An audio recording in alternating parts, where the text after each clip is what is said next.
Today's World Insight. A day after the Paris Olympics draws to a close, a big medal haul for Team China. What enabled the team's Olympic campaign with new records and breakthroughs? What's next for Team China?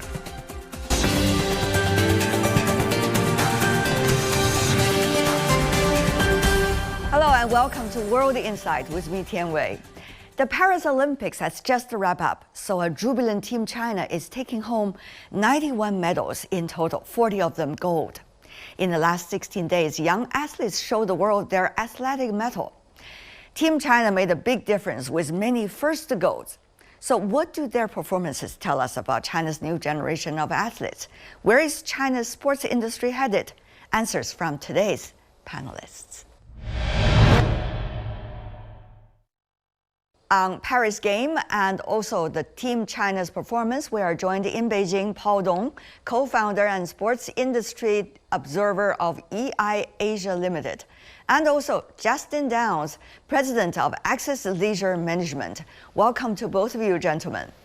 Well, the Chinese team suggested that there has been tremendous breakthrough for this year's Paris Summer Olympics. So how do you understand the breakthrough, Paul, that the Chinese team has been talking about? Yeah, I think at this time of the moment, I think, right after the closing ceremony and the final day of 16-day of competitions, I think back home here, the general public of China, they will look at the numbers finally because they have been focused on particular sports, and we can expect that down the road in the future editions of the Olympics, we will have our expectations to have China not outside of the top 3 anymore. And that's something that we can expect. And then we look at the details, the breakdown of those medals. And we realize we continue to be dominant in some of the traditional sports like diving, ping pong. At the same time, we don't expect them to be even more because we have already swept all gold medals available. But at the same time, we will be asking ourselves, can we continue or sustain this momentum when some sports will not be included in the future Olympics? I think it is a breakthrough to see how we do in some of these new sports. Yes, as Paul said, we're traditionally very strong in ping pong, badminton, diving, these types of things. But to come through in things like tennis and swimming and even things like BMX cycling, some of these sports, Chinese people didn't even know that we had athletes that were competing in these sports and at this high level. So what it's done is it's really shone a bright light on the change in Chinese preferences for sport. It's not just about traditional sports anymore. We're a big population here and we can excel on the world stage along with the best. How much is the public being brought with the professional sports that China has been doing so well in the Olympics? Yes, Tian Wei, I think it's so far the best question I have been asked for the past couple of weeks. I think, when some people question if we are just too obsessed about winning medals or even gold medals. But at the same time, I think the fact or the truth is, I think the top leadership and also sports governing bodies of China have been very clear for quite many years that China shouldn't just copy the Cold War style or pattern of winning medals only to motivate the general public or the population of the country to engage in their own businesses. But with a population of 1.4 people, you don't look at sports to mobilize other industries or businesses. You look to sports to create more job opportunities in this huge population. And that would mean that you need to motivate people to engage rather than watching and cheering. So I think, first of all, besides winning those medals, I think the country is quite clear that we should be represented more broadly in almost all sports so that we can expand the participation. So the key word is representation. You need to be happy about getting some athletes, such as sports, just one athlete in one sport, to participate on the global stage without winning any medal. And that will be a long-term development plan, and that will do good to society and also to even national economy, that sports do play a bigger role than simply winning medals on the Olympic stage. Well, Paul has a lot of serious considerations over there, but really that is your home turf, isn't it, Justin? I mean, sports tourism, sports job opportunities. How much has the Chinese, how much has this Paris 2024 managed to bring the Chinese public with it in terms of their enthusiasm to participate in sports, and also looking at the future of sports industries?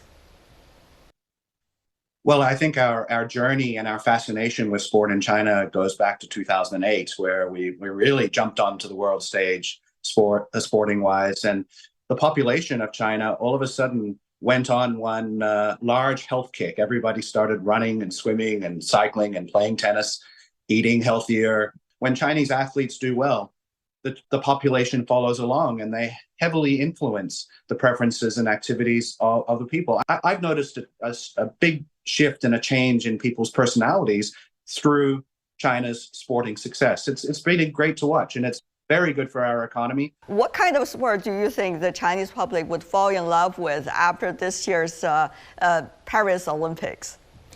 Well, Tianwei, I think it varies from one age group to another, and obviously for Gen Z or for the younger generation, I think those new sports like skateboarding and sport climbing and BMX may be a little more technical, and then and even surfing.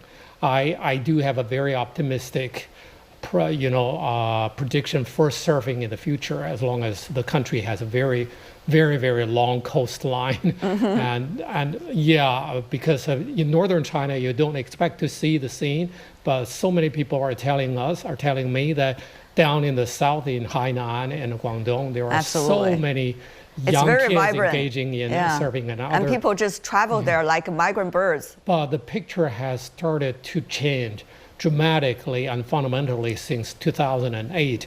More and more kids are taking up some sports, or Olympic sports or non-Olympic sports, simply based on family funding now. And that's very, very different. I think that's what the government is very glad to see. And now with some sports like skateboarding and also snowboarding being so fashionable among young people, and they would take it as a fashion, as something that they can, interact with one another instead of winning any objectives like winning medals or in the future. I think that will change the lifestyle of a new generation or even more generations in the future. Talking about that, the Chinese team did very well in some of the new sports, quote unquote, BMX, surfing, breakdancing, rock climbing, and the list goes on. And the age of those who have been doing very well in Team China in these categories extremely young. Some are 17, 18, 19, 20 years old, to say the most. So we are seeing the 11-year-old. That's right, the 11-year-old, indeed, that was doing very well. Just watching them competing there is extremely satisfying and exciting for me, I guess for all of you as well. But having said that, though, how much will that reignite the enthusiasm of Chinese parents, to support their kids into sports training? But having said that, though, there's another side of the issue that we are seeing. It is getting ever more expensive to support kids, for example, to go through some amateur training. Tennis is one of those examples. There are many others as well. So how should we see the enthusiasm and also equal opportunities? Justin? Oh, well, sure. I mean, Chinese parents have always, they're always willing to invest money in their children's growth. And especially when it comes now, sports in Western countries has always been a gateway to some of the best universities, and opportunity. It opens up business opportunities. China is now realizing this as well as the marketability and the economy of sport, what it can do for their children. So yes, it is expensive for a lot of these sports, not just the equipment, but also the physical, the training, the travel, all of these types of things. It is a big commitment, and some families have money and some don't. So there is definitely a requirement for social funding, government funding, the whole ecosystem that has evolved over many decades in North America and Europe. China is now going through this as well. So yeah, I mean, we will see Chinese athletes starting to attend foreign universities, and it's because we realize that sport is actually one of the great enablers. It opens up new social networks, new business opportunities, and great things for the economy and the country in general.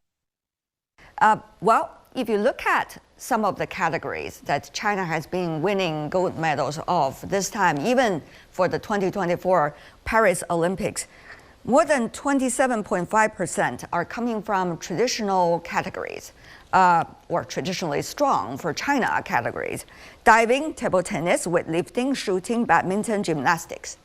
Of course, there are new breakthroughs, but these are still the biggest categories. How much talent do you see China still could be in the other categories that have not been traditionally strong for China? How much is there for China to explore? What can be done in order to do that? Well, I think if we look at even, say, the powerhouses in the swimming pool of the United States, I mean, it was a big surprise and a shock to them that they didn't perform as well as they have in the past. And China cannot also rest on its laurels thinking we've always been strong in ping pong and badminton and diving, because the other countries have been watching China for a long time and have been building their teams and their systems and their athletes. So China cannot rely on just winning these traditional sports over and over again. Michael Phelps said, we've seen China coming from a long way. They've been building, and they finally caught us. Okay, it's not a surprise, but it is a surprise at the same time. So a lot of these new sports, they're also new to other countries. So China is not necessarily competing with such a long history of dominance by these other sports. And the youth will drive this. The youth are seeking lifestyle, as Paul has said. It's all about their culture, their attitude. It's what they wear. It's what music they listen to. It's what food they eat, what cars they drive, what they choose to do with their personal life. And these new sports really are bringing people out to excel. And, things like BMX and surfing and skateboarding definitely will be areas where China will dominate, because it is all about lifestyle and culture. And China's culture is not as traditional as it used to be. It is trying to be, and many of the young people are trying to be as international as they can be. And this is where I think that the youth are going to take control, and we will see much greater success in these sports in the future.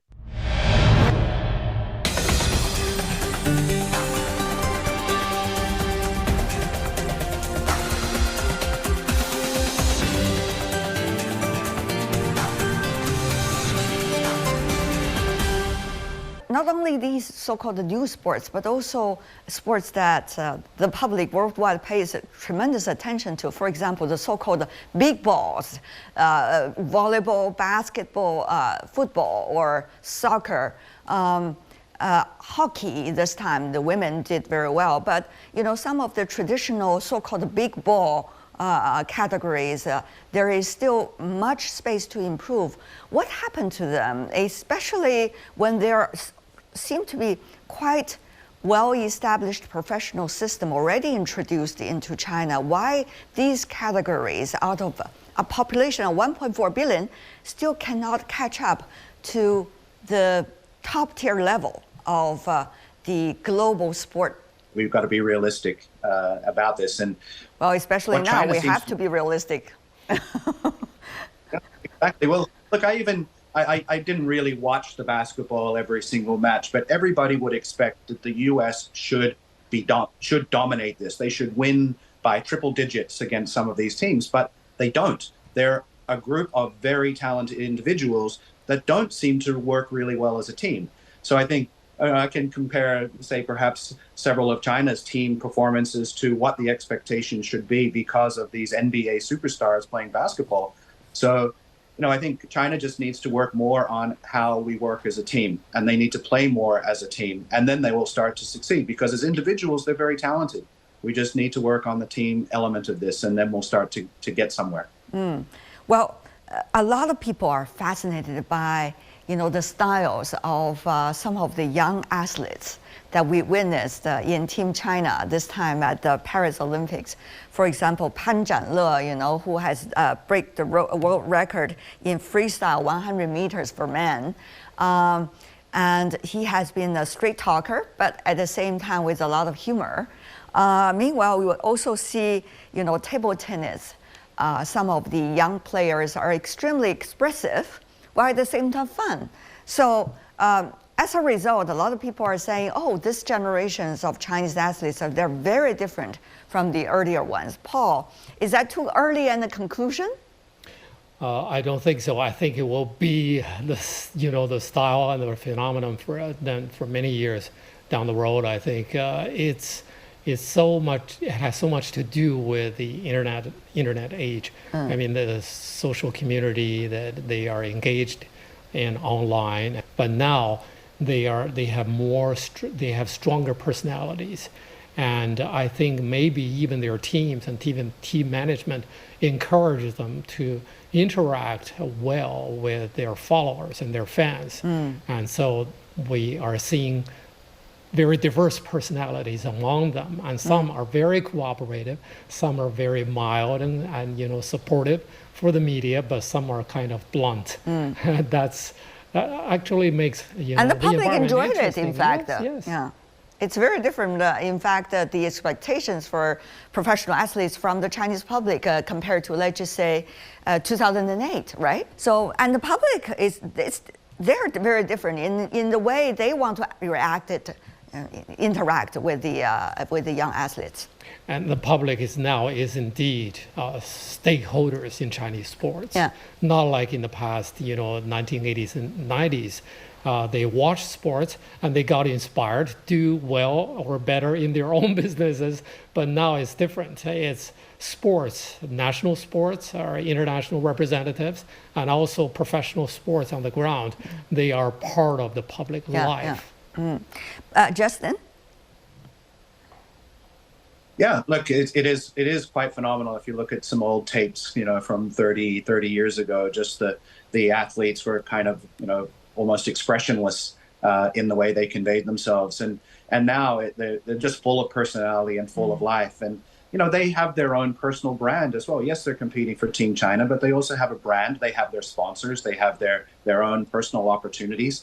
They realize that people gravitate toward people who have a strong personality. And this is natural in this younger generation.